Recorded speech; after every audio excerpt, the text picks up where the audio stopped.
Afternoon, everyone, and thank you for having me along today. It's been a good conference so far, so hopefully this continues in the same vein. Thank you for the introduction. That's a good snapshot of my background. I think the key takeaways for you guys is that I've had, as I said, 17, 18 years of technical experience. My first job was a Cisco engineer, and I fell into security quite early on from there. And the majority of the learnings I've taken over that period of time have been when we've been dealing with incidents and going through the pain of an incident. And it's a fantastic way to learn how systems should have behaved, did behave, and what we should be doing to try and avoid that from happening in the first place. And today's talk is hopefully going to draw on some of that experience, and it'll be broken into two parts, and we'll crack on through because obviously time's quite tight today. So my intended agenda for you guys is the first two stages of really introducing how to approach incident management and the 5 key steps that I feel that allows you to have a repeatable process. And then the rest of the talk is broken into 5 lessons of key things that I've learnt as I've been dealing with incidents over the years. And where I can, I'll pepper them with some snippets of incidents that we've actually dealt with. Some I'll name because they're in the public domain. Others I'll anonymise because we've dealt with it in a way that actually meant that you guys never got to hear about it, which is obviously a win for everybody. One of the things to just put a little bit of structure around where our learning comes from. My day job and the day job of the company as a whole is we're doing security testing, often referred to as pen testing. We're breaking into networks, applications, mobile applications.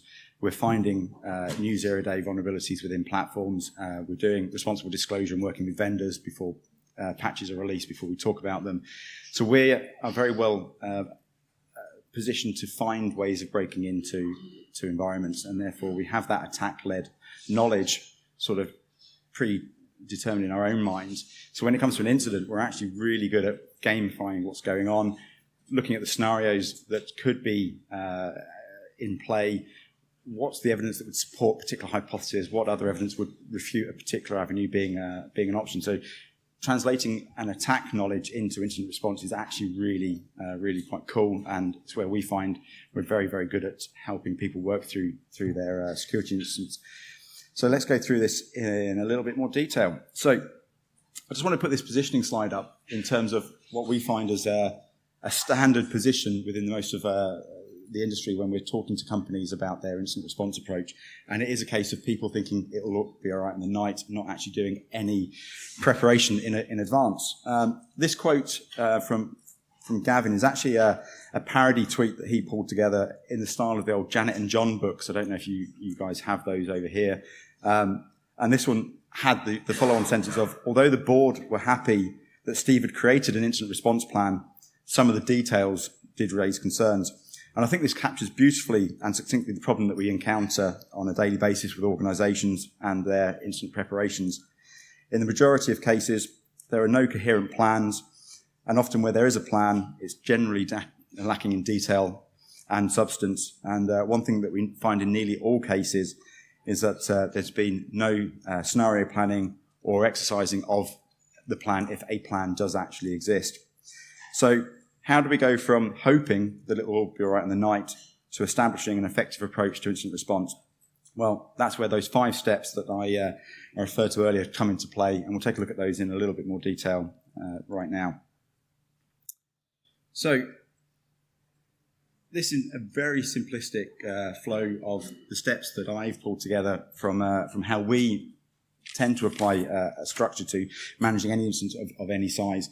Now, the key thing to me is that all incidents are unique, and as a result, you have to have a flexible approach to ensure that your response to an incident is proportionate and fit for purpose for the incident that you're actually dealing with. There's no point in having a completely rigid plan that ties you too tightly into a specific process flow, because if it doesn't match the dynamics of the incident that you're dealing with, you're going to be fighting it, and that's actually going to cause you a lot of problems. So this approach allows you to understand the types of activity that you should be doing and the logical structure of where next when you're getting into those different stages. So my playbook basically looks like this. It's an event-driven approach to incident management, and it clearly defines key activities and associated resources through the 5 key stages. And using such an event-driven approach ensures that each incident is therefore managed on its merits, and that does result in that flexible and proportional response rather than trying to rely on a one-size-fits-all. So what's each stage in a bit more detail? Starting off with situational awareness. Now, at a very early stage of an incident, it's key to gain insight into what is actually going on. Does the incident share traits with other breaches that are currently being played out in the media or are publicly known about? And what information can you garner at a very, very early stage to sort of put some context around what it is that you're actually facing? As an example, we've literally been dealing with an incident for one of our clients where a large value amount of Bitcoin was stolen out of a wallet. We knew the provider of the wallet service, and rapidly we did some open source research, which basically meant going to Twitter and having looked to see what people were talking about on Twitter. And we could see that there was a lot of phishing attacks in the public domain that were being discussed that were targeting that platform. And from there, we were very quickly able to put an initial structure around it, which actually, this looks like it's going to be a phishing attack that has resulted in the loss of that Bitcoin. And that allowed us to then set out the next stages of what do we do next to deal with that incident. And actually that initial situational awareness allowed us to put a lot of structure and context around that incident, because at the outset the client was adamant that their laptop had to have been compromised. There must be malware on the laptop. They must have stolen files off his laptop to allow this attack to occur, which was great. Yes, we could go and do live memory capture of the laptop. We can start interrogating that device for traits of that type of attack. But actually very quickly we were able to see that it's very likely to actually be sitting in a phishing attack, which is a very different type of investigation. You're looking at the web history logs of what they were browsing, where did they go. You're looking at the sites that were accessed, and actually pulling it together, we were able to work out quite quickly that it was at the phishing side of the end of the spectrum and not a targeted attack on his equipment. So that brings us into the next stage, which is establishing your response parameters. Now, key decisions that are made at this stage will determine the direction of your incident response and the options open to you later on.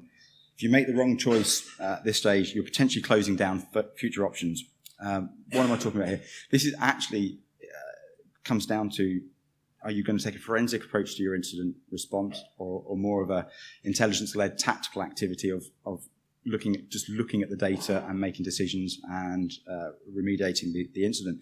And if you have any intent of involving law enforcement or keeping your options open to go into a legal process at a later stage, and you don't take a forensic-led approach, actually you are, in a lot of cases, undermining the ability to do that robustly.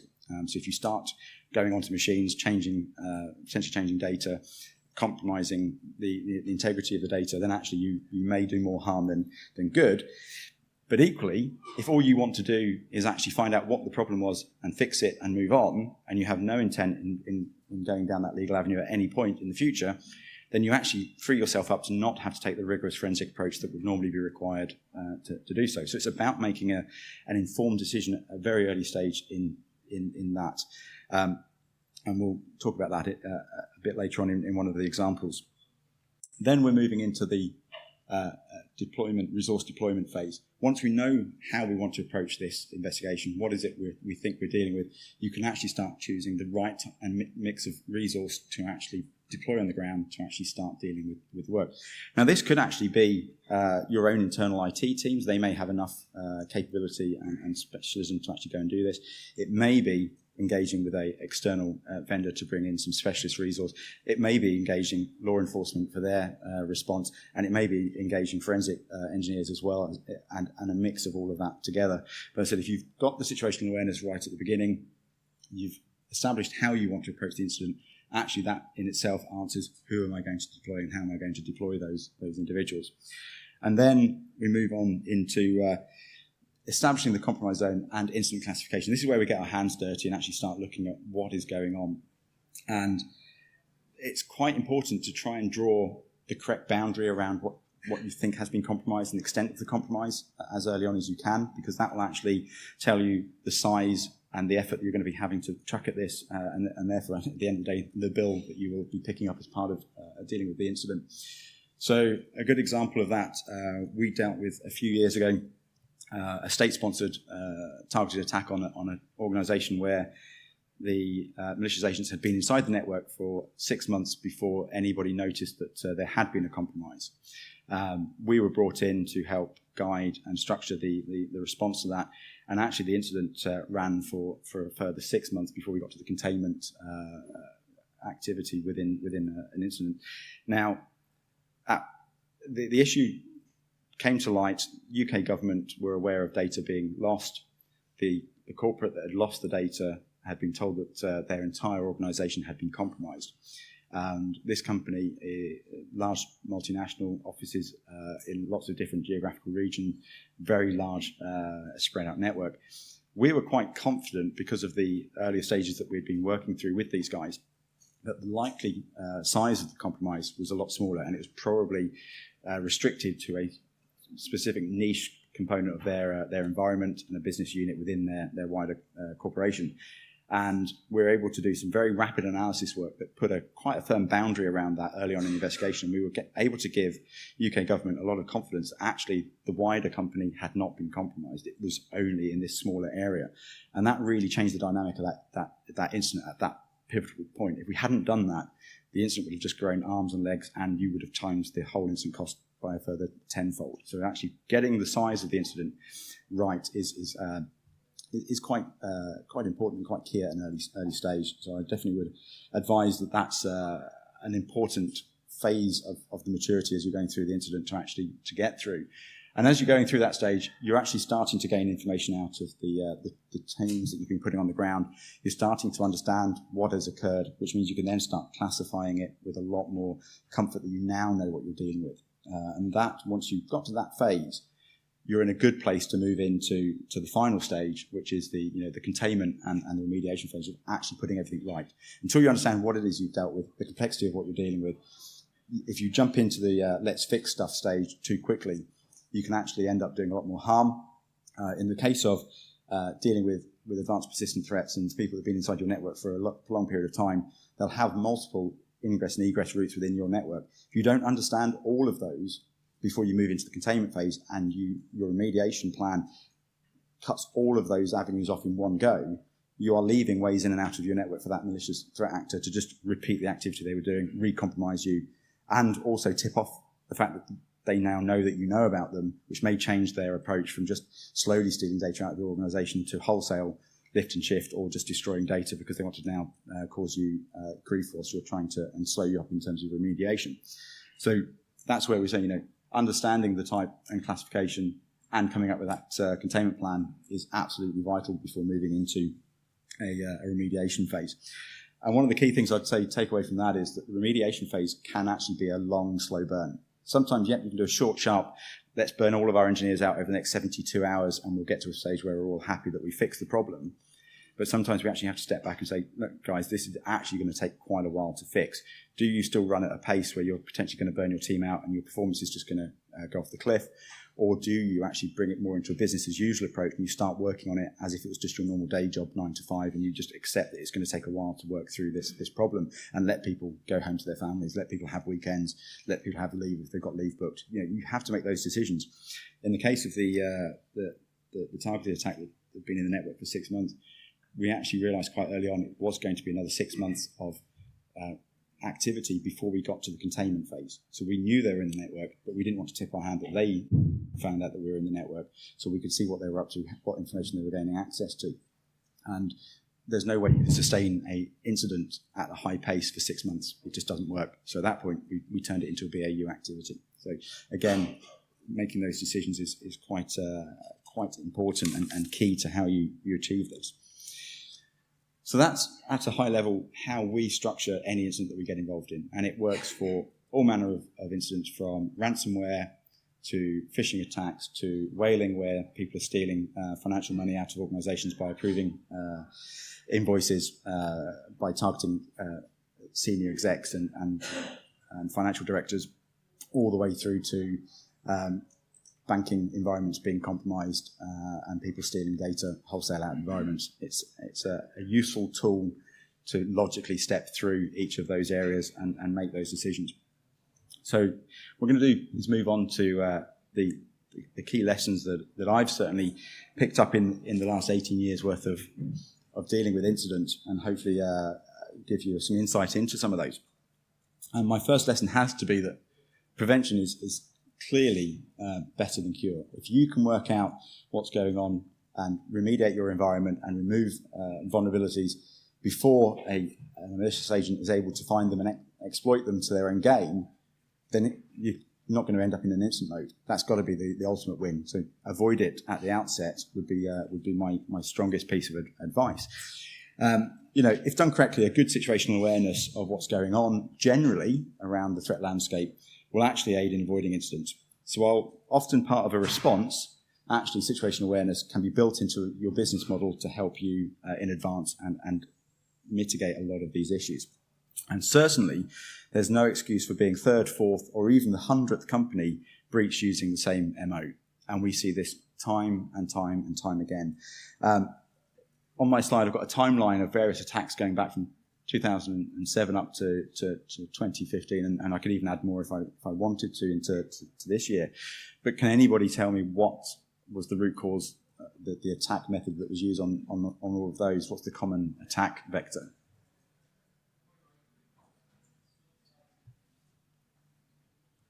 Everyone's quiet. SQL. Thank you. So SQL injections. Going back to 2007, we see this consistently in the media. Heartland, WorldPay, Global Payments, Wall Street Journal, TalkTalk were all breached by quite simplistic SQL injection attacks. So if you're aware of other people being targeted of those attacks, then what are you doing to make sure that you've gained assurances that you're not in the same place? Because clearly, if you can avoid being in that same bracket, you're not going to have to deal with the incident. Groups conducting attacks, whether for financial gain or other motives, will frequently use the same methods of compromise. It's demonstrated in the recent SQL injection compromises and on ongoing use of targeted phishing emails to gain access to corporate networks, and amongst other issues. The use of similar methods by attackers means that organisations have an opportunity to identify attack approaches and vulnerabilities that could be applicable to them. Organisations should therefore look to use the experience of others to ensure that they actually avoid these for themselves. So this is about learning from others' pain, and just making sure that you can avoid it. And part of that are some key questions that you can take away, and this is a minimum you should be asking yourself on a daily basis. Are we vulnerable to the attacks that we're seeing being reported in the media? We've recently had Uber yesterday exposing credentials in AWS and GitHub. We've had the Equifax breach, which was a lack of patching. We've had an Australian defence contractor, which was a lack of patching. So you can see those attacks happening and being discussed in the public space, and you should be asking yourself, well, actually, are we vulnerable to those?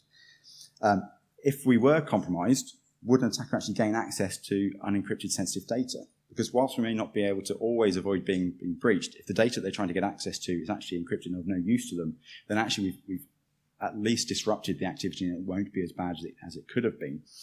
And then lastly, the question that underpins all of this is, generally we get told, yeah, we're good, we don't have that problem. Okay, what assurance have you undertaken to actually confirm that that is the position that you think it is?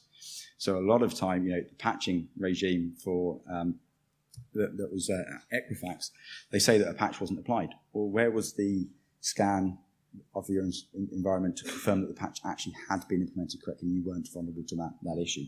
So always gain assurance.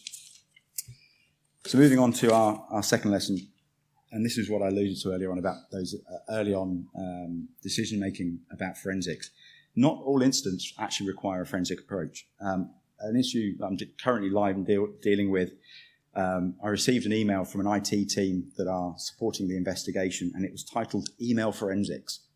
It wasn't anything to do with forensics. All they were doing was copying and pasting email messages out of Exchange into another message to send on to me so I could read them. But apparently that was forensics. It gets used all over the place, and it gets used incorrectly hugely, and it frustrates me no end. But anyway, many people are actually conditioned to believe that any incident response automatically requires a forensic-led response. That's not true. As long as the organisation are making informed decisions, they can actually decide on what approach is best for the context of the incident and for their risk appetite and their desired outcome. This could result in more of an intelligence-led approach being undertaken, a forensic-led approach being undertaken, or actually a blend of both being utilised. So for me, a good example of this would be when I dealt with the WorldPay incident, which was, as you saw on the previous slide, due to an SQL injection attack. I was working for Royal Bank at the time, and we got wind that there was this breach in Atlanta and $10 million of real cash stolen in 24 hours. I found that quite an interesting and good attack. I found it technically good. I like the fact they actually ran away with proper money, because a lot of the time somebody steals data, they steal credit card information, they can sell that information and make some money off it, or they do a denial of service attack, or they just trash the data, etc., etc. But to actually run away with hard, cold cash, I found quite interesting. Apparently, a hint to anybody working for big companies when you're in the middle of an incident, walking around the office with a big smile because you find it interesting doesn't go down too well when the senior managers are facing that much of a loss. It was something to learn. Anyway, we were at the outset. We knew that there'd been a breach. In Atlanta, we had the FBI, we had one of the big four consultancies on the ground with 20 forensic engineers running around, systematically mapping, imaging every server in the environment, looking for what had occurred. We didn't know what had at the time. It could have been an insider threat. It could have been an outside breach. We didn't actually know. Now, that forensic activity was right and proper and needed to be done, because eventually the FBI caught the criminals that were behind that enterprise, took them to court, and they're currently serving jail time. Fantastic. But that was a slow burn. That took 4 years. At the group level, I needed to know instantaneously what on earth had actually occurred, and more importantly, were we vulnerable anywhere else within our organizational infrastructure to that same attack method? Because I needed to make sure that we didn't lose that same amount of money elsewhere. So we actually did a dual approach. We left the forensic team and FBI doing their slow, methodical job where they're not going to tell you anything until they know what the answer actually is, quite rightly. But we actually looked at the network diagrams and the infrastructure, and we worked out there's some key logs that we could ask for copies of and do more of a tactical effort on those. And we looked into those in more detail, not taking a forensic approach. We just said, copy the logs, give them to us, we load them onto our machines, and we started interrogating the information. Within a day, myself and one of my colleagues, we'd actually timelined the entire attack. We knew when they'd started their attack, what the attack method was. We identified that it was an SQL injection attack from the outside very rapidly, which meant we could inform the team that it was looking to be very unlikely to be an insider threat, which helps shape the incident and where you spend your efforts. And more importantly, we now knew that we had an issue with transactional platforms where you could actually access the back-end databases and do certain things to then get money. So we then started looking for that across the rest of the group to see if we were vulnerable elsewhere. And because of that, we're actually able to remediate a lot of issues that we found in our own time before the bad guys moved on and found them for us. So, always challenge what you need to be doing. Don't just take a forensic response because you think that's the opportunity, that's what's required of you. I would counsel that sometimes actually a blended approach is a much more valid way of doing it. Or actually, throw the forensic book out the door and just get your hands dirty and get onto the servers and find out what the information is if that's actually what's important to you. So, third lesson, and I'm going to rapidly run through these ones. 3 C's, command, control, and coordination. Coordination of a major breach will require strong management of both technical teams and the management teams. Therefore, organisations will require a robust approach to command, control, and communication. The key aspect of all this will be to free up your technical troops to actually get on with the day job. If you're involving them in your incident calls every 30 minutes, every hour, you're just not going to get any traction, you're not going to get any work done. So leave them to do their work. So what I've always advocated is splitting your teams up into having a management incident team and a technical team, and a go-between that takes messages from the management team and feeds it into that technical team. And then the technical team are tasking individuals to actually go off and do the job they need to do. Management need to be worried about the bigger picture, where the business are positioned in all of this, what their risk appetite is, what their regulatory requirements are, what's the actual exposure to the organisation. The technical guys on the ground don't need to worry about that. They just need to be told what to go and do. More importantly, they also need to be kept under control. So keep an action log. If somebody's tasked with doing an activity, log it down. Who has it been assigned to? When should it be done by? What is the outcome? We find often enough people are really good at an instant call talking about things that should happen, and at 3 o'clock in the morning, when you're frazzled, you've lost 2 or 3 of the things that you should have been up to, and they just get lost in the time. Get it documented so you've got something to refer back to when you are tired. It pays dividends. And also, that action log is a fantastic resource as part of the post-incident review process when you want to go through and say what decisions were made, what activity was undertaken, could we do things better.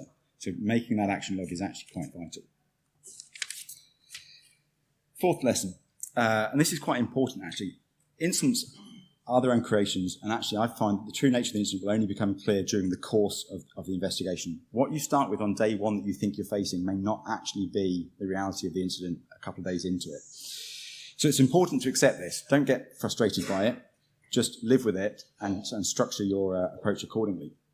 So, and these on the list are some of the activities that you can actually undertake that will actually help inform you as to what's going on with the incident. And as you'll see, a lot of this isn't actually about forensic work at all. A lot of it can actually be done by your IT teams, your security testing teams, and other technical resources. Bring the right people together to actually help you understand the incident. Obviously, as we said earlier on, establishing the extent of the compromise zone at an early point allows you to place a bit more context around this and deploy these resources a lot more effectively. And I'll leave that at that. The fifth lesson, it's about bringing your A game. How you respond, manage, and recover the incident from an internal perspective will count for nothing if you do not manage the external comms and PR that the outside world see. I wrote these slides a good few weeks ago.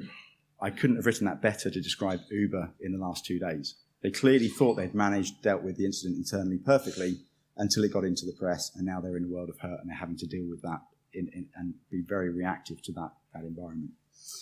There are huge amounts of other reference cases on how not to manage incidents. You've seen Equifax and then being pulled through the world of pain on that one. We've seen an Australian ISP compromised and within 5 days went out of business because they didn't manage the incident effectively at all, and they actually had to close shop. And their last public message on Twitter was brilliant. Really sorry, guys. We're not going to survive this. We just suggest you move your hosting to another company. Thank you very much. Bye. And that was it. Done. Went to the wall. So my advice here is prepare your comms plans and your messages that you want to be delivering in the cold light of day and not at 3 a.m. in the morning when you are struggling. It's much easier to work with your PR, legal, and other teams to actually work through structured messages of, okay, if we have this type of incident, well, what would we communicate to our customers? How would we engage with them? How do we communicate with our regulator? And have frameworks. You're never going to get it perfect because unless you've got a crystal ball into everything that's ever going to happen. But you can put message packs together that allow you to tailor them as you need them, and they'll be a much better place to get you rather than trying to do it after you've been working solidly for 52 hours. So, in summary, this is about sort of very zen, know your enemy and know yourself. As we've seen, other attack methods are known in advance, and knowledge of current attacks can be used to reduce the likelihood of an incident. Where an incident has occurred, challenge the assumption that a forensic approach is the only option, and establishing a strong command and control approach is vital to the overall management of the incident. Lastly, understanding how an attacker exploits vulnerabilities to gain unauthorized access to systems will help understand what is going on. Therefore, bring in your security testers. They're fantastic at understanding those attack vectors and theorizing on the what would I do card. Make use of them in those situations. Show them the problem that you're facing and ask them, how would you have got to that point? What would you have done to achieve that output? And they'll be able to tell you a good number of scenarios that could have gone to getting there, and therefore you can play those scenarios out and work out which one was the actual attack route, and it can get you to the answer a lot quicker. So make use of these experts when suitable, and also take an intelligence-led approach to helping you gain a prompt understanding of the type of incident you're facing. This will enable the organisation to make informed decisions that will lead to a proportional response and ultimately in establishing the compromise zone and therefore gaining rapid control of the incident. Lastly, and as a quick bonus sixth lesson, it actually helps if you fix vulnerabilities that you are aware of. Very quick case study. A good few years ago, financial organisation, Struts vulnerability within their Apache framework, and they thought they'd patched and got a workaround to protect about it, but they'd never done any assurance work to actually confirm that was the position. One day they had their main application stack started behaving weirdly. Users would be going to the main website and be redirected to other pages that they shouldn't have been redirected to. We got brought in to help understand what was going on. Very rapidly, we found that it was a vulnerability within the Struts platform. Through our situational awareness activity that we were doing to try and understand what attacks were out there, we identified an attack tool that was being freely passed around the hacking underground within China, which was basically a point-and-click GUI that you put in a URL of an affected system, you chose one of 4 exploit packages, you clicked go, and if it worked, you got full remote control on that server. So it became quite a big incident very, very rapidly. That could have all been avoided had they actually done some verification and assurance work to confirm that actually they had remediated that vulnerability. At one point in that incident, we discovered that there were about 70 hackers on their internal infrastructure at one point in time. And that was quite novel, because normally you get one group, but 70 individuals all on that environment, all land grabbing off each other, kicking each other off servers, taking control of servers. It was a little turf war going on. There was a panic inside at the company at that point, because when they heard this, their knee-jerk reaction was it must be a sustained and massive attack against their organization. And it was an environment which had credit card data, so it could have had quite huge implications for them from a regulatory stance. We took a look at the logs and the evidence and the environment that was actually compromised, and because we knew how the tool worked and the activity that these guys were undertaking, we were able to give a lot of confidence that these guys were all individually attacking the box, because all you had to do was Google for the technology that was vulnerable, and this company came up in the first page of results, and you were literally copy and pasting that search result into the tool. And we could see that in the logs. You could see the referrer path being passed into the logs. So we knew that they weren't targeting it because of who they were targeting the environment because of the technology. Not one of the attackers, the very low-level script kiddies, not one of the attackers ever bothered to look outside of the servers that they'd compromised. If they had have done, they'd have had a whole stack of credit card data in the back-end databases, and they would have had a field day. But they were very lucky that actually it was contained to just a bunch of script kiddies that really didn't know what they were doing. Being able to give them that confidence meant that they changed the incident, now they approached it. And that, today, is a very quick canter through the world of incident response. Any questions? Brilliant. I'll get off lightly. Thank you very much.